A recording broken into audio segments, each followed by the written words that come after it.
Hello everyone, I'm in Reykjavik, the capital and largest city of Iceland. Reykjavik is located in the southwest of the island on the shore of the Ocean Bay. Only 230,000 people live here. This is more than 60% of all inhabitants of the country. In translation from Old Scandinavian, Reykjavik means smoky bay. The settlement got its name because of the steam coming from natural hot springs that were nearby. For a long time, Reykjavik was a small village and received the status of a city only at the end of the 18th century. Now all the main infrastructure of the country is concentrated here. The main seaports, universities, enterprises, and the international airport. This is the first place where tourists come to start their exploration of the country. Make yourself comfortable. Today, we are going on an amazing journey through the magical Iceland.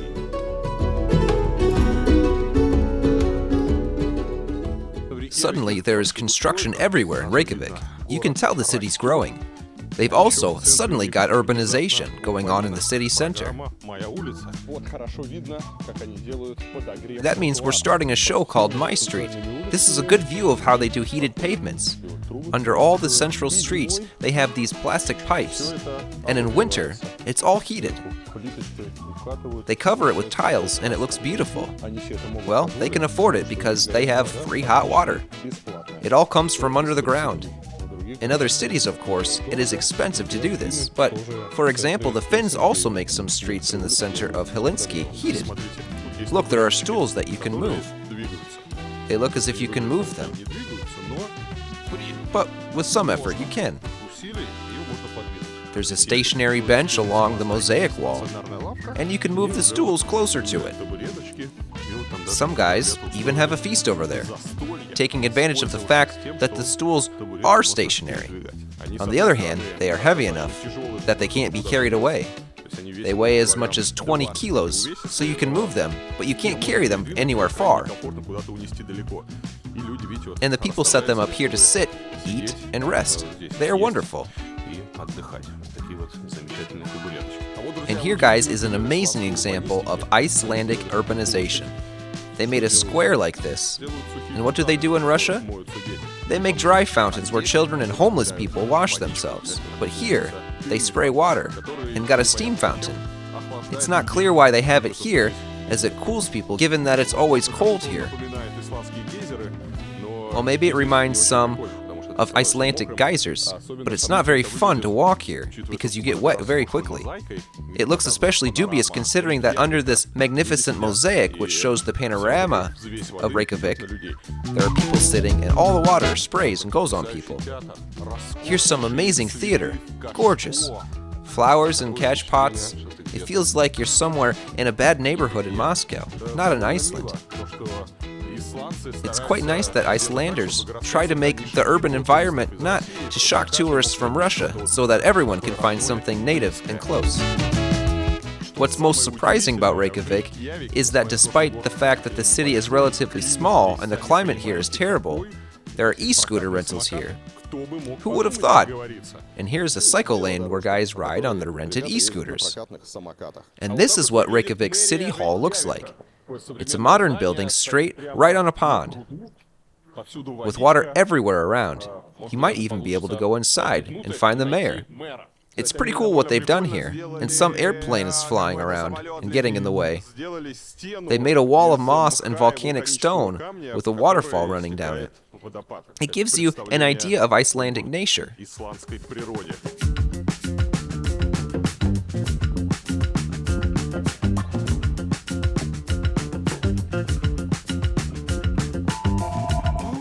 Wow, there's some amazing luxury city miniature in here.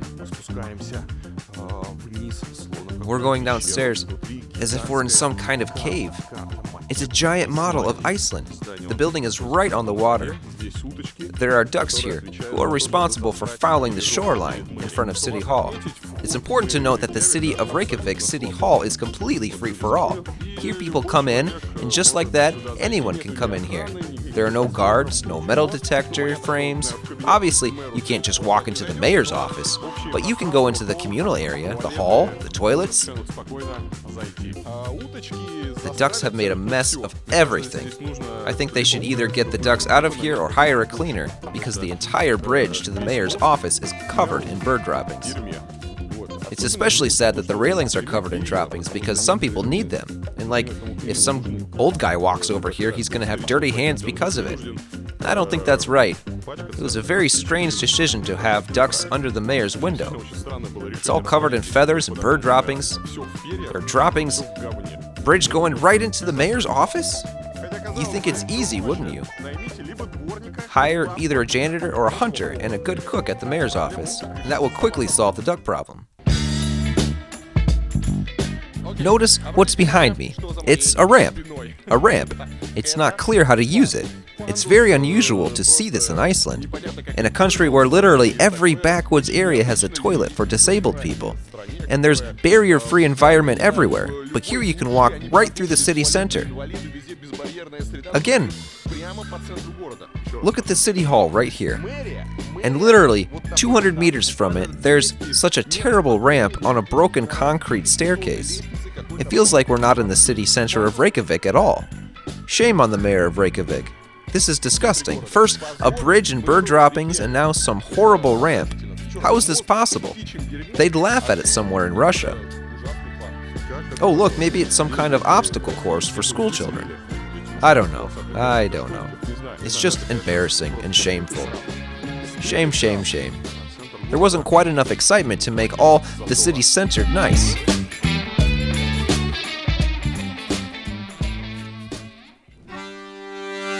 It's not exactly known who the discoverers of Iceland were. According to some sources, before the mass settlement of the island by the Norwegians, Irish monks settled on this land.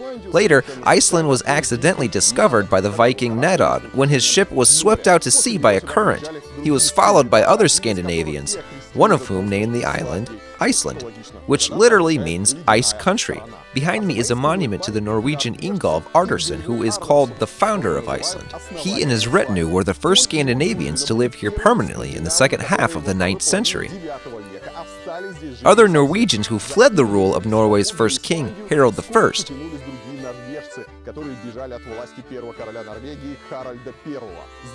Here they founded their Scandinavian Republic, which had no vertical power structure. All important decisions were made in the people's assemblies. There were also courts of law where decisions were made by juries. Besides, on the main assembly of all Iceland, Alþingi, there was something like a senate of elders and an analog of the constitutional court. Icelandic democracy lasted about 300 years in this form, after which the country fell under the rule of the kings of Norway and Denmark. Iceland is located in the North Atlantic Ocean and is the second largest island in Europe after Great Britain. The island has an area of about 103,000 square kilometers. It is slightly larger than Portugal and smaller than Cuba. Most of the island is uninhabitable and is covered with volcanoes, glaciers, and lava fields. Therefore, the main towns and villages are located on the coast around the island. The harsh climate and ocean winds have taken their toll on the local architecture. I am now in the center of Reykjavik, near one of the historical buildings. The most unusual thing about this building is the facade cladding, because here we see not the usual wood, but the much disliked corrugated sheet. Yes, it's the unusual corrugated sheet.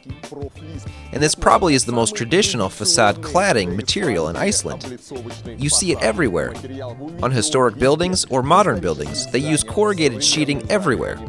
On one hand, this is due to the climate, and on the other hand, it's due to the remoteness of Iceland from the mainland. Usually the facade there was clad in wood. It is the easiest and most accessible material. So if we look at the architecture, for example, of the 19th century, it was clad in wood. I mean, inexpensive buildings. There were stone buildings, stucco, and so on. These were rich buildings. They have them here too, but if we're talking about ordinary housing, ordinary buildings, they made them wooden. But there is no wood in Iceland, and it was very expensive to get wood here. That's why, in Iceland, they delivered, and still deliver, the produce right here. Such metal corrugated sheets which are first, light, secondly, cheap, and most importantly, they are easy to transport in huge volumes. While it protects the facade from wind and other hardships of the local weather, it has become a local thing here. We walk around the city and we see corrugated sheeting everywhere. On the other hand, of course, the buildings look very unfamiliarly cheap. And all the time you want to grumble, well, who uses this? But it's the tradition here. But usually the most traditional traditional and unusual for Icelandic architecture are houses with earthen roofs. And if we are looking at quite traditional Icelandic houses, they are also peat roofs. They took flat stones and made a base and laid logs on top, and then the roof was simply covered with peat. Some grass sprouted there, and it was just a perfect thermal insulation protecting the house from all the hardships of local weather. You can see it right here. It's a beautiful building, but clad with corrugated sheeting. We look at the neighboring building, we can also see that if the bottom is clad with such black wood, but it is a local shop that's done it. The top again is traditionally painted with white corrugated sheet. And here is a completely traditional Icelandic house. From afar it looks quite nice and neat. It is a nice coral color, it has white plant beds, jambs, eaves, but again it's made of corrugated metal sheet. From afar it looks super, but when you approach it, it raises questions and surprise. Here you can clearly see the problems of corrugated sheet. Not only that is aesthetically not very pleasant, and at least the Russian people associate it with cheap finishing materials, it's also very unreliable. Any damage immediately creates dents, which cannot be corrected. Because of this, old houses look very sloppy, because here and there are some dents damaged of this outer layer. And although Icelanders periodically change it, again, they do it because the material is cheap, and it's quite easy to remove and replace with a new one. Another peculiarity of using this material is that Icelanders don't consider facade finishing as something important, and they have no problem changing it, even in historic buildings. It's basically like repainting the walls of a house for us. They keep some elements like plant beds and frames. Here, for example, we see the old cornice, the roof, that is some partially historic elements are preserved, but the facade is not. Just as we would not paint over the walls, they took and changed this corrugated sheet for a new one. The building does not look historical at all now, although this house is about 100 years old. But if you try hard, you can still find historic buildings in the city without those ugly sheets.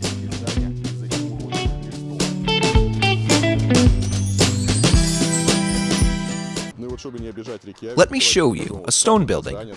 So it's not all corrugated sheeting here. There are stone buildings here. They're not bad at all, but there are very, very few of them. And at this point you may ask me, Ilya, where is the modern architecture? Where are the new houses that the Icelanders are building? Show them to us. And they're behind me. So now I'm going to show you them. And let's see together what the new residential areas of the capital of Iceland look like. Firstly, they have started to make normal bins. If in other districts we usually see standard rubbish bins, here we have underground storage. Of course, as a decent European country should, there is waste sorting here. General waste is thrown into this bin. Plastic goes here and paper goes here. It's also interesting that the pavement here is concrete. It looks very American. In Russia, concrete is rarely used on pavements, but here the pavements are made of concrete. They use asphalt on the roads though, so here's the new neighborhood itself. You can look at the architecture. The average building here is 3 or 4 stories. This is 5 stories. The numbers of stories is variable, but mostly all new construction is low-rise. The houses are Scandinavian. Dark. We see mostly dark gray color, which probably refers us to volcanic black beaches. But there's also interesting pearlescent panels, which change their color depending on the angle of view. It's quite unusual.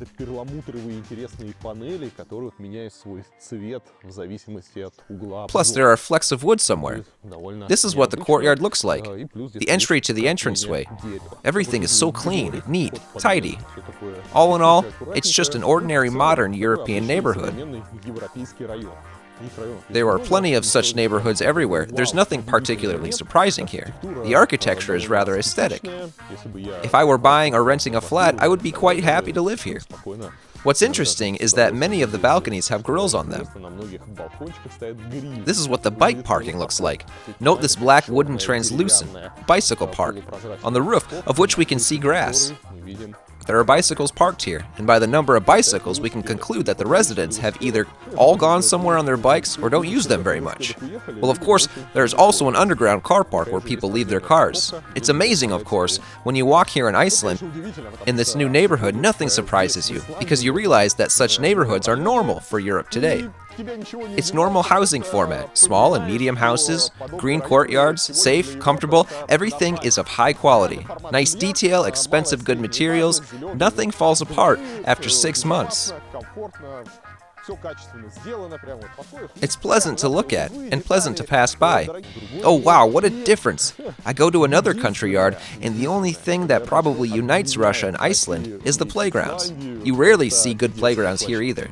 The equipment is expensive, but the playground is primitive. Nothing interesting.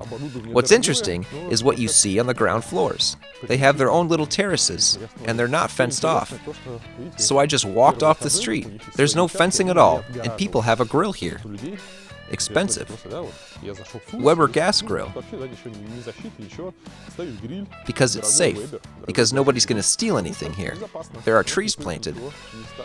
Small ones too, just like in Russia. But we plant small trees to save money. And in Iceland, probably there are not as many forests as there are in Russia. And it seems to me that even if you want to, it's difficult to buy mature trees. So that was a new neighborhood in Iceland.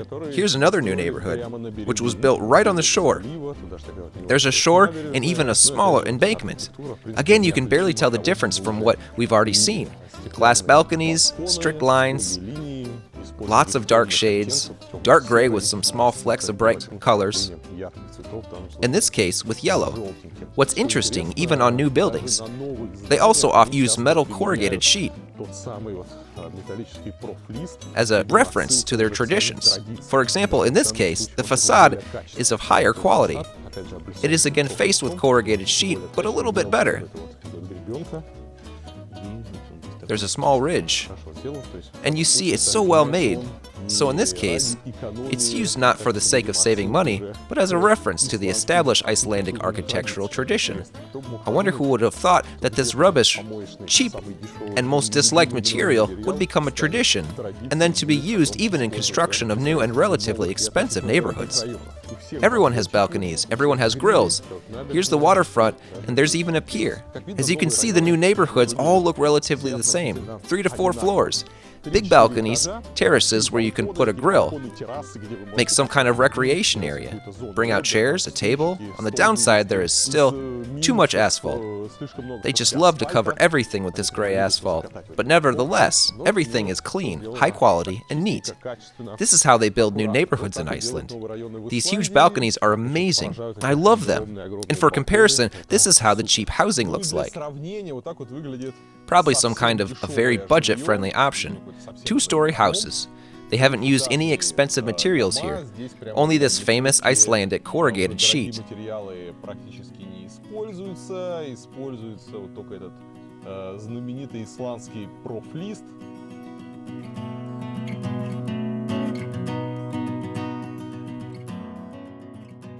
Friends, I've come to another residential neighborhood.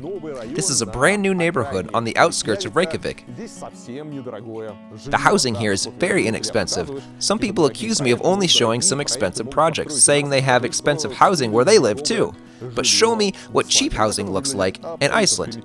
This is what it looks like. Absolutely primitive yards, car parks, lawns, and 2 to 3-story houses. Still in the same gray, cheap materials. Absolutely nothing noteworthy and nothing interesting to see. Nothing to pay attention to. If you compare it with the housing that there is in Russia, you can probably note some kind of perfect cleanliness and order. I see that all the lawns are mowed, the asphalt is perfectly smooth, and there are proper pedestrian crossings.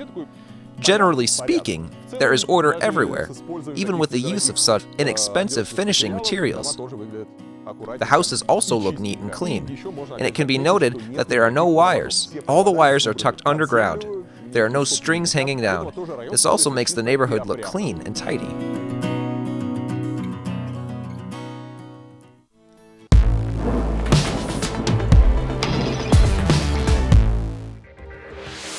My friends, that was the brief story of Iceland and Reykjavik.